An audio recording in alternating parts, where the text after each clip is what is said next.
Everybody, and thank you for sharing your time with me.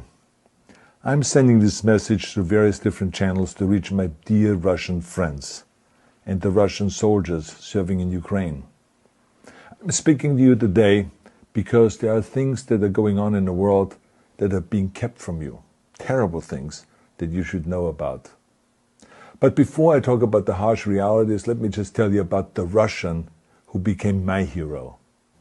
In 1961, when I was 14 years old, a very good friend of mine invited me to come to Vienna and to watch the World Weightlifting Championships. I was in the audience when Yuri Petrovich Vlasov won the World Championship title, becoming the first human being to lift 200 kilograms over his head. And somehow a friend of mine got me backstage.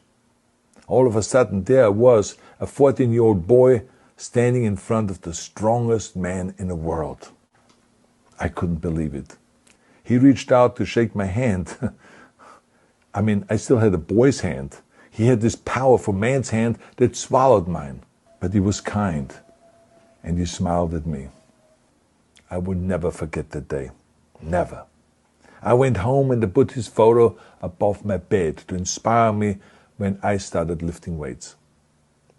My father told me to take down that picture and to find a German or an Austrian hero. He got really angry, and we argued back and forth. He didn't like Russians because of his experience in the Second World War. You see, he was injured at Leningrad, where the Nazi army that he was part of did vicious harm to the great city and to its brave people. But I did not take the photograph down, no, because it didn't matter to me what flag Yuri Vlasov carried. My connections to Russia didn't stop there, by the way. Oh, it actually deepened when I traveled there with bodybuilding and for my movies and met all my Russian fans. And on one of those trips, I remember, I met Yuri Vlasov once again. It was in Moscow during the filming of Red Heat, which was the first American movie allowed to film in Red Square. Now, he and I spent the whole day together. He was so thoughtful, so kind, and so smart, and, of course, very giving. He gave me this beautiful blue coffee cup. And ever since then, I've been drinking my coffee out of every morning. Now, the reason why I'm telling you all of those things is that ever since I was 14 years old, I've had nothing but affections and respect for the people of Russia. The strength and the heart of the Russian people have always inspired me. And that is why I hope that you will let me tell you the truth about the war in Ukraine and what is happening there. No one likes to hear something critical of the government, I understand that. But as a longtime friend of the Russian people, I hope that you will hear what I have to say. And may I remind you that I speak with the same heartfelt concern as I spoke to the American people when there was an attempted insurrection on January 6th last year, when a wild crowd was storming the US Capitol, trying to overthrow our government. You see, there are moments like this that are so wrong, and then we have to speak up.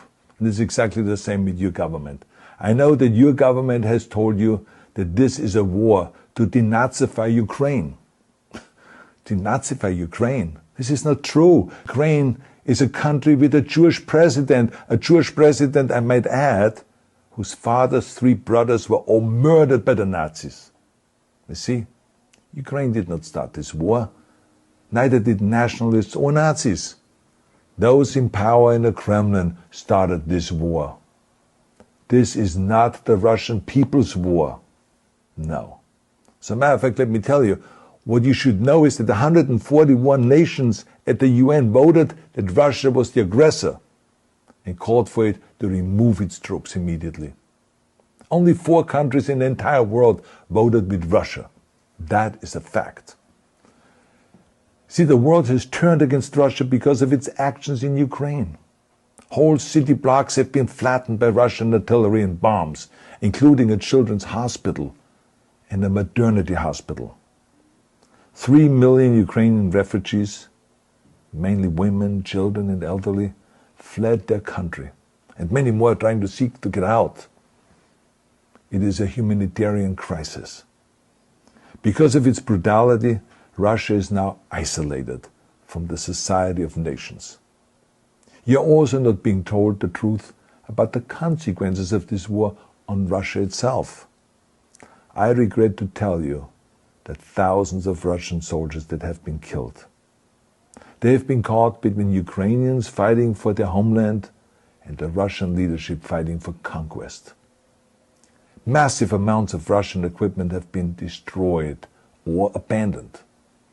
The destruction that Russian bombs are raining down upon innocent civilians has so outraged the world that the strongest global economic sanctions ever taken have been imposed on your country. Those who don't deserve it on both sides of the war will suffer. The Russian government has lied not only to the citizens, but to its soldiers. Some of the soldiers were told they were going to fight Nazis. Some were told that the Ukrainian people would greet them like heroes, and some were told that they were simply going on exercise. They didn't even know that they were going into war. And some were told that they were there to protect ethnic Russians in Ukraine. None of this is true. The fact is that Russian soldiers have faced fierce resistance from the Ukrainians who want to protect their families and their country. When I see babies being pulled out of ruins, I think that I'm watching a documentary about the horrors of the Second World War, not the news of the day. Now let me tell you, when my father arrived in Leningrad, he was all pumped up on the lies of his government. And when he left Leningrad, he was broken, physically and mentally. He lived the rest of his life in pain. Pain from a broken back, pain from the shrapnel that always reminded him of these terrible years, and pain from the guilt that he felt. To the Russian soldiers listening to this broadcast, you already know much of the truth that I've been speaking. You've seen it with your own eyes. I don't want you to be broken like my father.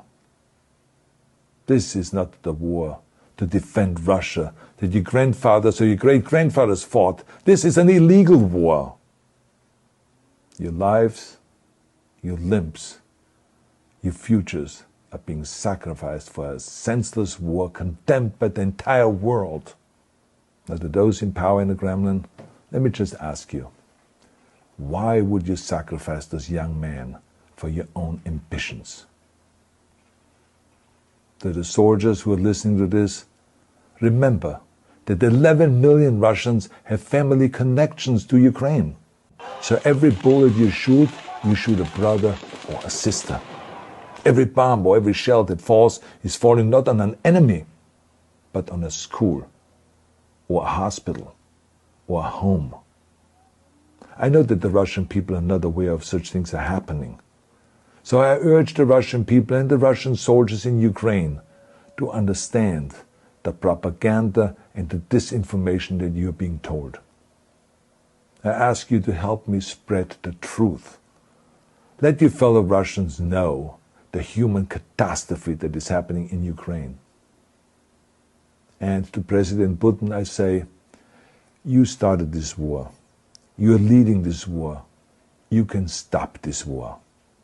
Now, let me close with a message to all of the Russians who have been protesting on the streets against the invasion of Ukraine. The world has seen your bravery.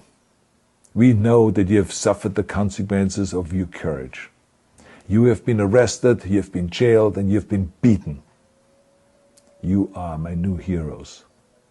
You have the strength of Yuri Petrovich Vlasov. You have the true heart of Russia. My dear Russian friends, may God bless you all.